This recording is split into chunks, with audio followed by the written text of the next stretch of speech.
तेजस्वी ने दीपक यादव को नरकटियागंज से टिकट दिया। कौन है दीपक यादव, मालूम आपको कौन है, जानते आप? और मैं आपको वादा कर रहा हूं कि इंशाअल्लाह ताला असदुद्दीन ओवैसी के जिंदगी में भी और असदुद्दीन ओवैसी के मरने के बाद भी मजलिस इत्तेहादुल मुस्लिमीन सीमांचल को ना छोड़ेगी और उसी वक्त हम खामोश बैठेंगे जब सीमांचल से इंसाफ होगा। मैं आपको बताने आया हूं कि 5 साल पहले आपने मजलिस इत्तेहादुल मुस्लिमीन को कामयाब किया था, एक फर्द को आपने कामयाब नहीं किया था। आपने जमात पतंग छाप को देखकर वोट दिया था, आपने किसी शख्स को देखकर वोट नहीं दिया था। और जो आज ये कह रहा है कि ये हमारी जोकीहाट हमारी विरासत है और हम एक बड़े बाप के बेटे हैं, यकीनन तस्लीमुद्दीन साहब अल्लाह उनकी मग़फ़िरत करे बहुत बड़े लीडर और नेता थे और इनके दोनों बेटे उनके पैरों की धूल की बराबर नहीं है। बड़े बाप का बेटा होना एक चीज है, मगर उसकी तरह होना वो बहुत बड़ी बात है। हम भी एक बहुत बड़े बाप के बेटे हैं, मगर हमारे बाप ने हमको क्या सिखाया था? हमको पुलिस ने 22 सितंबर 1999 को हमारी विधानसभा में पुलिस ने हमको लटों से लाठियों से मारा। हमारे सर पर 12 या 13 टाके लगे, हमारे हाथ की तीनों उंगलियां टूट गई थी, हमारी पूरी पीठ लाल हो गई थी पुलिस की लाठियों से। एक पुलिस का डीवाईएसपी अपनी सर्विस रिवॉल्वर से निकालकर हम पर गोली भी चलाया। अल्लाह का करम था, हम बच गए। हम दवाखाने में तड़प रहे थे। मजलिस के तमाम लोग हमारे मरहूम वालिद के पास जाकर कह रहे थे कि सालार कल हैदराबाद में बंद मनाना चाहिए। कि असदुद्दीन ओवैसी पर पुलिस ने गैर जरूरी लाठीचार्ज करके जमीन पर गिरा के हमको मारा और हमको बचाने आया हमारा एक हिंदू इंस्पेक्टर। जब पुलिस के टास्क फोर्स वाले मार रहे थे, वो बंदूक निकाल कर आकर अपने सीनियर्स को कहा कि छोड़ो इनको, तुम गैर जरूरी मार। जब हमारे वालिद मरहूम से हमारे मुर्तुजा मियां यहाँ पर हैं, वो चश्मदीद गवाह हैं, जब दवाखाने में आकर सब बोल रहे थे, हमारे वालिद ने कहा कि कल हैदराबाद में कोई बंद नहीं मनाया जाएगा। सब लोग ताज्जुब किए, बोले नहीं कोई बंद नहीं मनाया जाएगा। और हमारे वालिद ने मजलिस के जिम्मेदारों के सामने कहा कि मैंने असदुद्दीन को टिकट देते वक्त कहा था, तुम सियासत में आ रहे हो तो तुम मेरे बेटे जरूर हो, मगर मैं तुमको एक आम मजलिस के रुकन की तरह बर्ताव करूंगा। तुम घर में मेरे बेटे हो, जब बाहर निकलोगे तो मैं ये नहीं देखूंगा कि तुम मजलिस के रुकन हो या मेरे बेटे हो। हम तड़प रहे थे पुलिस की लाठियां खाकर, मगर हमारे बाप ने, अल्लाह उनकी मग़फ़िरत करे, हैदराबाद में बंद नहीं मनाया। क्यों नहीं मनाया? क्योंकि हमारे क़ायद ने हमसे कहा कि मैं अपने बेटे की तड़प को बर्दाश्त कर सकता हूं, मगर मैं हरगिज इस बात का मैं पसंद नहीं करूंगा कि कल बंद हो और पुलिस का फायरिंग हो, कोई गरीब मर जाए, चाहे मुसलमान और हिंदू हो। गम मेरा है, मैं उस गम को बर्दाश्त कर लूंगा, मगर गरीब की जान जाने नहीं दूंगा। ये हमको सिखाया। और आज भी हम ये नहीं बोलते कि हैदराबाद हमारी विरासत है, हम बोलते हम खादिम हैं, हम खादिम हैं बोलते हैं। ये कहते हैं जो कि उनका विरासत है। अरे राजा रजवाड़े बर्बाद हो गए, वीरान हो गए। इस देश में कोई राजा नहीं, कोई रानी नहीं। राजा और रानी है तो वोट डालने वाला इस देश में। हमारे बाप को हम दफना कर, हमारे पैजामे को खबर की मिट्टी लगी हुई है, हम अपनी मां के पैरों के पास बैठकर अपना गम कम कर रहे थे। तो मेरा फोन बार बार बज रहा था, तो किसी ने कहा फोन उठा लो। जब मैं फोन उठाया तो कहने वाले ने कहा कि चिंतल बस्ती एक इलाका है, वहां पर फसाद हो रहा है हिंदू मुसलमानों का। पुलिस के आला ओहदेदार बार बार फोन कर रहे थे कि ओवैसी साहब आप आओ, यहां दोनों समुदाय आप आने पर राजी हो जाएंगे। मैंने कहा हमारे एमएलए मौजम खान है, उनको बुला लीजिए। फिर फोन आया तो मेरी मां ने मुझसे कहा, बेटा तुम्हारे बाप ने तुमको इस बात की तरबियत दी थी कि जहां पर गरीबों को जरूरत पड़ेगी तुम जाओगे, अगर आज तुम नहीं जाओगे तो हमारी अम्मा ने कहा कि तुम्हारा बाप वाकई में मर गया। हम उठकर गए, उठकर उस मुकाम पर गए, जाकर हमने सबसे बात की, वहां पर माहौल को ठंडा किया। हैदराबाद से 200 किलोमीटर दूर वाटोली एक मुकाम है जहां पर आरएसएस से वाबस्ता एक तंजीम ने एक घर के 6 लोगों को जिंदा जला दिया था। कोई जाने तैयार नहीं था। उस गांव में हम अकेले गए। हमारे भैंसा के 3 मरतबा 4 मरतबा के चेयरमैन जाबिर साहब है, फोन करके पूछ लो। जाबिर साहब ने कहा, साहब अगर जरूरत पड़ी तो अकेले आओ। हैदराबाद से 200 किलोमीटर असदुद्दीन ओवैसी अकेले गाड़ी में गया। उस गांव में कोई जा नहीं सकता था, हम अकेले गए। हमारे साथ मंजलिस के जियालों को लेकर गए। जो तुम शाल पिनाते ना नेता को, शाल हमारे गाड़ी में पड़े थे, उससे हमने जली हुई लाशों को निकाला। और जब वापस हम जा रहे थे, रमजान का महीना था, तो निजामाबाद में एक पेट्रोल स्टेशन पर मैं गाड़ी में डीजल जला रहा था।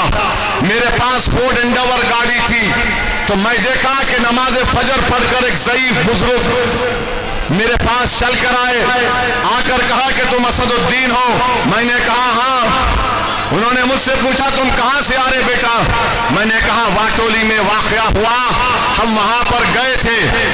वहां से जाकर हमने एहतजाज किया। उस वक्त के आंध्र प्रदेश के होम मिनिस्टर जाना रेड्डी साहब थे, आज भी बखैर हयात हैं। हमने उनकी गाड़ी के सामने बैठ गए हम लोग और कहा कि इंसाफ करो। तो उस बुजुर्ग ने मुझे गाड़ी से उतारा, बेटा उतरो। मैं उतरा तो मेरे कंधे पर हाथ रखकर कहा कि तुम्हारा बाप मरा नहीं, तुम्हारा बाप जिंदा है, तुम गरीबों के लिए लड़ रहे हो। बताओ ये दोनों क्या कर रहे हैं? फिर एक बाप की औलाद है और 2 भाई एक दूसरे के जान के दुश्मन है, तो झोंकी हाथ से क्या मोहब्बत करेंगे? जो घर एक बाप का खून है, बड़े बाप, बड़ा अजीम लीडर तस्लीमुद्दीन, मैं सलाम करता हूं उनको, मगर तुम जिस बड़े बाप के बेटे हो, तुम में बड़ापन नहीं है। एक घर के हो, एक खून हो, तुम दोनों एक दूसरे का गिरबान पकड़ रहे हो। जोकीहाट की जनता सुनो, जोकीहाट के गरीबों सुनो, जोकीहाट की मेरी माँ और बहनों सुनो, जोकीहाट के नौजवानों जिसका मुस्तकबिल तुम्हारा है। याद रखो, जब 2 भाई एक नहीं हो सकते, वो जोकीहाट का गम नहीं समझ सकते। जब 2 भाई एक दूसरे से लड़ रहे हैं, तो वो क्या बीजेपी से लड़ेंगे? तो आपको मुर्शिद आलम को कामयाब करना है। मुर्शिद आलम एक गरीब जरूर है, मगर मुर्शिद आलम लड़ने वाला है, मर मिटने वाला है। किसी माइकल लाल के आगे झुकने वाला मुर्शिद आलम नहीं है। तो मेरे अजीज दोस्तों और बुजुर्गों, ये इलेक्शन किसी की विरासत को बचाने का काम नहीं है, ये इलेक्शन सीमांचल को बचाने का काम करना है। ये इलेक्शन जोकीहाट से विरासत को जड़ पैर से निकालकर नदी में फेंकने का काम 11 तारीख को आपको करना है। ये इलेक्शन एक गरीब के बेटे को काम क्या करना है, जिसका नाम मुर्शिद आलम है। क्या आप करेंगे? क्या जोकीहाट किसी की विरासत है? क्या हम किसी के गुलाम हैं? हम रसूलुल्लाह सल्लल्लाहु अलैहि वसल्लम के गुलामों के गुलाम हैं। हमारी विरासत है तो सीरत है, किसी और की विरासत नहीं हो सकती हमारी। दूसरी बात, 5 साल पहले हमने जिसको टिकट दिया वो हमारे पास आया था, रो रहा था ये शाहनवाज, बोला कि भाई कोई मेरा हाथ पकड़ने तैयार नहीं है। हमने टिकट दिया, अल्लाह ने उसको कामयाब किया और जीतने के बाद इसने मजलिस के विधायकों को तोड़कर तेजस्वी के पास लेकर गया और मैं इजहार असफी साहब कोचा दामन के हमारे साबिका रुकने असेंबली, उनसे घर पे जाके मिला, उनको गले से लगाया। इजहार असफी साहब ने मुझसे कहा कि ये जो शाहनवाज है इसने हमको भटकाया, इसने दौलत बटोर ली, इसने मंत्री बन गया और हमको धोखा दिया। तो जो शाहनवाज को, जिसको जोकीहाट की जनता ने इसलिए वोट दिया था कि वो शाहनवाज है बोलकर नहीं, ये पतंग छाप का उम्मीदवार है इसलिए वोट दिया था। आज वो समझ रहा है कि लैंटेन लाएगा। सुन शाहनवाज, तेरी लैंटेन की लाइट हम बुझाएंगे इंशाअल्लाह, तेरे घर में अंधेरा करेंगे इंशाअल्लाह, और रोशनी जोकीहाट के हर गरीब के घर में पतंग छाप से आएगी। ये विरासत को खत्म करने का इलेक्शन है। अगर कोई जोकीहाट का वारिस है तो पतंग छाप का उम्मीदवार वारिस है। अगर कोई जोकीहाट का वारिस है तो मेरी माँ और बहनें हैं। जोकीहाट का अगर कोई वारिस है तो ये मौज़िज़ उलमा इकराम है। जोकीहाट का वारिस एक परिवार नहीं, जमहूरियत है। राजा रजवाड़े खत्म हो गए। याद रखो, वोट आप अपने मुस्तकबिल के लिए डाल रहे हैं। और फिर ये शाहनवाज, इंशाअल्लाह ताला तेरी जमानत जब्त होगी। शाहनवाज,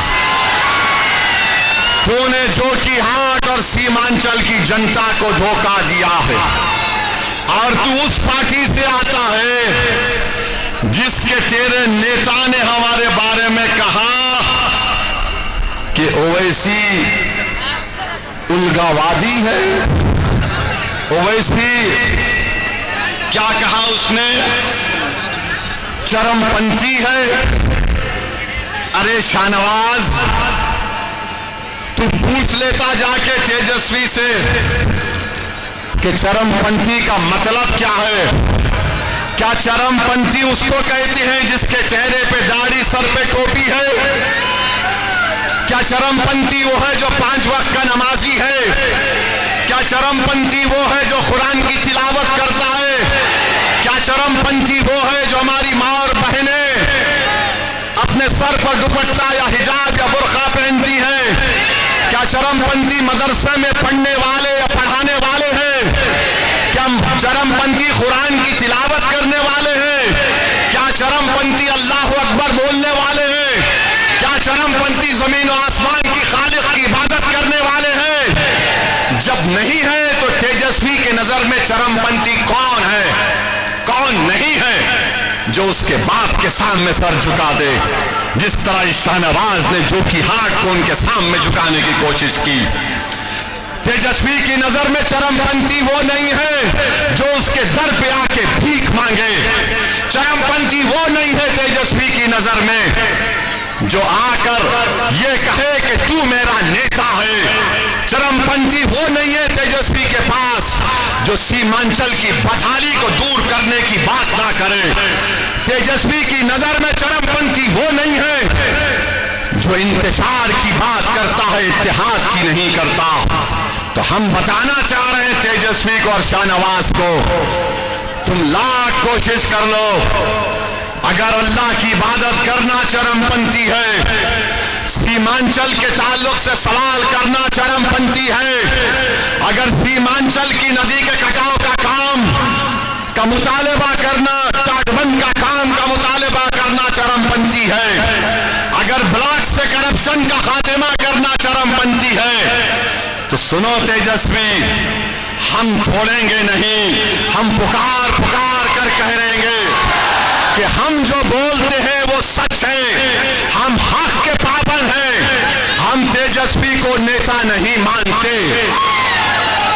हम मोदी को नेता नहीं मानते, हम नीतीश कुमार को नेता नहीं मानते।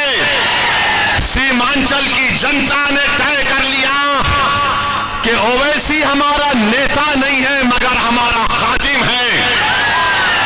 उन्होंने खादिम को पसंद किया खिदमत के नाम पर, और सीमांचल की लड़ाई जारी और सारी रहेगी। सीमांचल को हम नहीं छोड़ने वाले हैं। और आपको हम बता रहे हैं, ये तेजस्वी जो हमको चरमपंथी बोलता है ना, इसका मिसाल आपको देते हैं। इसका पूरा शिजरा निकाल कर लाए, इसका पूरा शिजरा निकाल कर आए। इसने सुनो सुनो, इसने शाहनवाज के सियासी बाप ने, शाहनवाज के सियासी पप्पा ने, अब्बा ने, जो तेजस्वी है, उन्होंने मोहम्मद कामरान एमएलए था, कहां से था? गोविंदपुर नवादा से। उसका टिकट काट कर तेजस्वी ने कौशल यादव को टिकट दे दिया। 50,000 वोट से जीता था यह मोहम्मद कामरान। अच्छा, गौरा बारम से अफजल अली खान को बी फार्म दिया और जाकर उसने मल्ला के कैंडिडेट के लिए वोट का मुतालबा किया अफजल अली खान के खिलाफ। तीसरा, इसने ये जो मुकेश सहनी साहब हैं, जब उनसे पूछा गया कि आपने एक मुसलमान को भी टिकट नहीं दिया, तो मुकेश सहनी साहब ने कहा कि हम क्या कोई सिनेमा का टिकट बांट रहे हैं, ये चरमपंथी नहीं है। फिर जब लोगों ने पूछा तेजस्वी से कि दिल्ली में तुम्हारे यूथ की सदर मीरा हैदर है जो 5.5 साल से जेल में है, तुम उसके लिए बात नहीं करते, तो तेजस्वी गूंगा हो जाता है। और फिर तेजस्वी ने दीपक यादव को नरकटियागंज से टिकट दिया। कौन है दीपक यादव? मालूम आपको कौन है? जानते आप? इसका एक तस्वीर है, तलवार बांट रहा है आरएसएस के फंक्शन में। इसका एक तस्वीर है, ये विश्व हिंदू परिषद का बैनर लेकर काम कर रहा है। और नरकटियागंज से ये तेजस्वी यादव ने दीपक यादव को टिकट दिया। अब आपको फैसला करना है कि क्या आप, जो आपको गद्दारी किया, जो आपको धोखा दिया, क्या आप उसका साथ देंगे या पतंग छाप का साथ देंगे? दूसरी तरफ हाँ, पतंग छाप ही होगा। दूसरी तरफ स्कूल का बैग लेकर एक पार्टी आया है।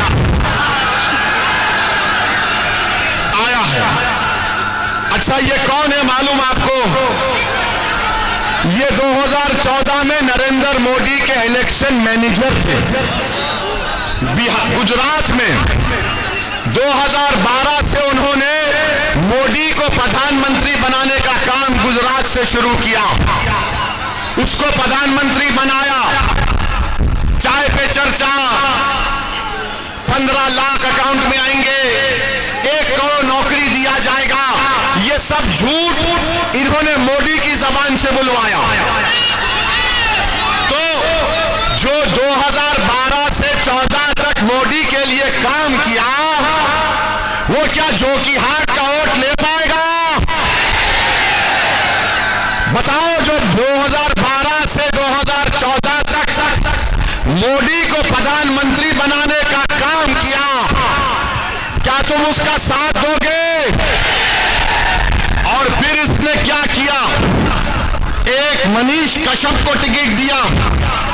ये चन्नपटना का उम्मीदवार है।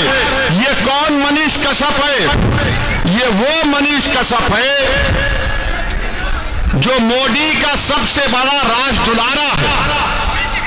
ये वो मनीष कश्यप है जब 2019 में पुलवामा का हमला हुआ था हमारे सीआरपीएफ के बहादुरों पर, तो इसने पटना में कश्मीर से जो गरीब आकर अपना दुकान पे बेचता है उनको मारा इसने। चनपटिया से मनीष कश्यप को बैग वाले ने अपना उम्मीदवार बनाया। अब फैसला आपको करना है। ये बैग वाले साहब भी हमको बोलते हैं ओवैसी साहब आपको नहीं आना चाहिए था बिहार को। अरे भैया तुम मोदी को प्रधानमंत्री बनाने का काम किए। मैं सरफराज साहब से पूछना चाहता हूं, सरफराज साहब आप और आपकी पार्टी का अध्यक्ष क्या बिल्किस बानो से मिलने को तैयार हैं? क्या जकिया जाफरी के बेटी से मिलने को तैयार हैं? कौन है बिल्किस बानो? गुजरात में जब मोदी मुख्यमंत्री थे तो बिल्किस बानो को उनके पड़ोसियों ने 11 लोगों ने बिल्किस बानो की इज्जत लूटी थी। बिल्किस बानो हामिला थी। बिल्किस बानो की 15 महीने की बच्ची को उसके सामने कत्ल कर दिया गया। हम पूछना चाहते हैं जिस पार्टी में सरफराज साहब हैं उनके अध्यक्ष के साथ क्या तुम्हारे अध्यक्ष जब 2012 और 14 में मोदी के लिए काम कर रहे थे तो मेरी बेटी बिल्किस बानो की अस्मत रेजी याद नहीं आई? तुम आज जो की हाट को आकर समझ रहे हो। मां और बहनों याद रखो ये बैग वाले की वो पार्टी है जिसने बिल्किस बानो को इंसाफ नहीं दिलाया था। मेरी मां और बहनों जकिया जाफरी एहसान जाफरी को मोदी मुख्यमंत्री है जिंदा जला दिया गया काट कर। क्या सरफराज साहब और उनके पार्टी के अध्यक्ष जकिया जाफरी की एहसान जाफरी की बेटी से मिल सकते? नहीं मिल सकते। अरे नुकसान तो मेरा हुआ ना जब से मोदी प्रधानमंत्री बने। ट्रिपल तलाक का कानून बना। नुकसान किसका? मेरी मां और बहनों का। CAA का कानून मजहब की बुनियाद पर बनाया गया। किसको निशाना बनाया गया? मुझे बनाया गया। UAPA का कानून सख्त कर दिया गया। कौन जेल में सड़ रहा है? मीरा हैदर सड़ रही है। वक्फ का काला कानून बना दिया मोदी ने जिससे मस्जिद दरगाह और खानखा को छीनना चाहते हैं। तो ये जो बैग वाला है हम सरफराज साहब को बोलेंगे आपने ऐसी पार्टी का साथ दिया जिसने मोदी को प्रधानमंत्री बनाने का पूरा काम किया। अब दोनों आपके सामने हो गए। अब तीसरा JDU है नाम,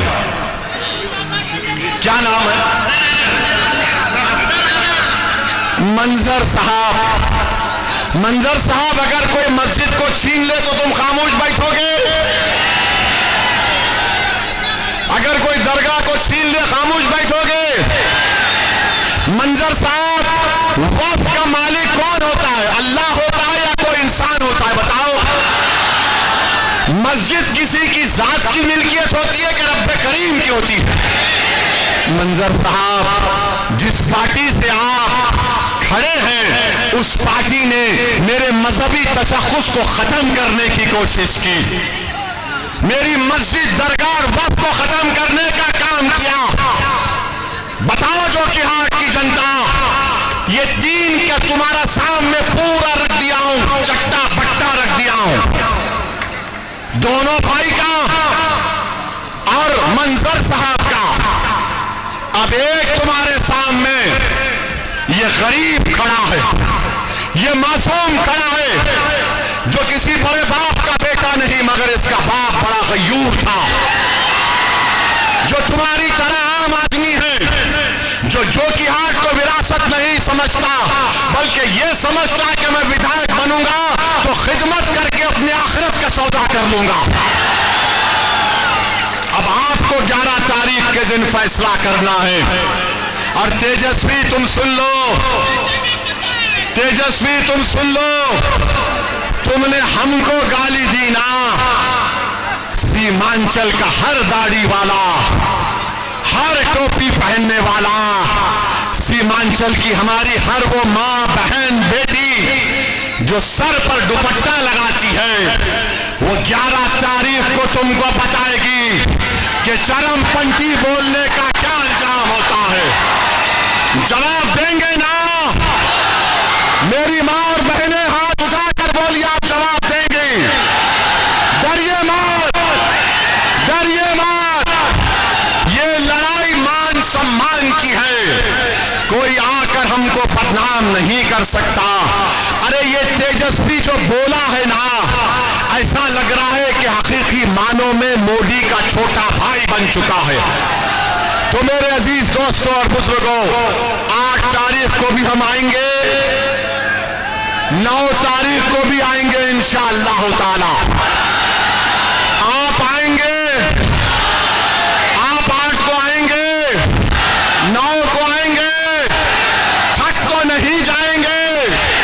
अब लड़ाई पटना की कुर्सी की है, अब लड़ाई सीमांचल का बेटा मुख्यमंत्री बनेगा, अब लड़ाई गद्दार को हराने की है, अब लड़ाई विरासत को खत्म करने की है, अब लड़ाई जनता के राज को कामयाब करने की है।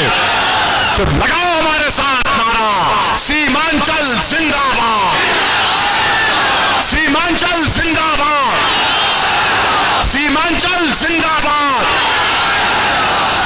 पतंग छाप, पतंग छाप, पतंग छाप।